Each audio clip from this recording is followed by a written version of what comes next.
So the next level of trying to get people involved in what you're doing, and the idea about giving you these different case studies is that the framework for these could apply to anything that people in this community are doing.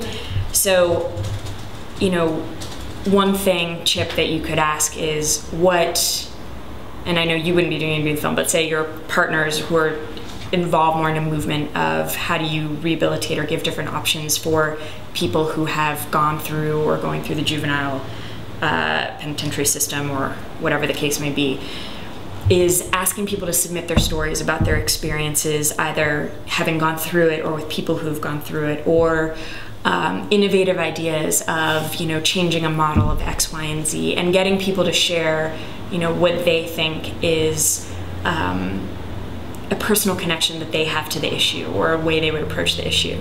And it's just about building a community of people around this larger issue. And in the meantime, or through that process, you capture their attention, and they are the people most likely to give you money. So not many people can function at the Met Museum scale, but the idea was it's an exhibit. Well, other than visiting the museum, what do you get people to do when you're asking them to come look at McQueen? And so this was a campaign that ran over a few weeks where people were asked, what made you realize that fashion is an art form?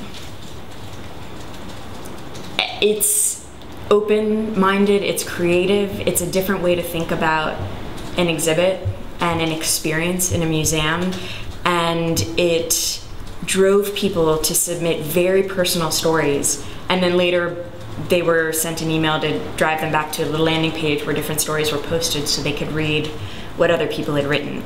McQueen was the biggest exhibition the Met has ever had, and drove a number of memberships, and it was insane. But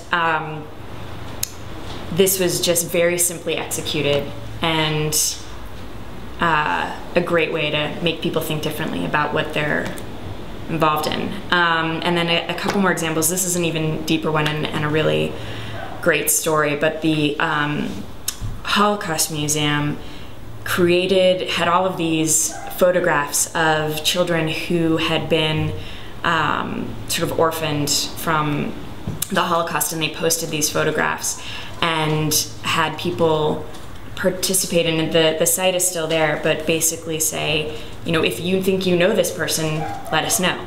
Well, they ran this campaign on Facebook, and this guy, Steve Israelier, I think I said his last name wrong, sorry, but he posted, "I am this person." Wow. Yes. And he saw it on Facebook. And there's a really long thread where people posted, and this little kid said, "Hey, I'd love to interview you for a school project. I'm in 8th grade." And, you know, just really had an enormously impact. And if you go on the site, you can see all the people who've been found and the pictures that are still remaining. And this is a complicated project, but it really, I think, opens your mind to the possibilities of what you can do with material and with photography and with getting people to think differently about you know, what's possible with what you have. And then the last one. Sometimes it's just a hustle. Yeah. One of my favorite clients was the X Factor when they launched in the US.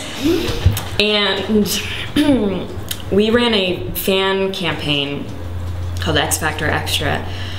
And we really just, the challenge was, we need people to show up at auditions for the X Factor, which was essentially, other than Simon Cowell, a non-entity in this country, even though it had been running for 8 years in the UK. And it seems frivolous, but the point here is that we researched and sent emails to over 1,000 different organizations that could in some way, shape, or form care about auditioning for the X Factor. And sometimes you just hustle and you think, who is anyone and everyone that could care about what I'm doing? And email them and say, you should come check out the X Factor, you should audition, here is the city, you know, do whatever the hustle is that you need to do.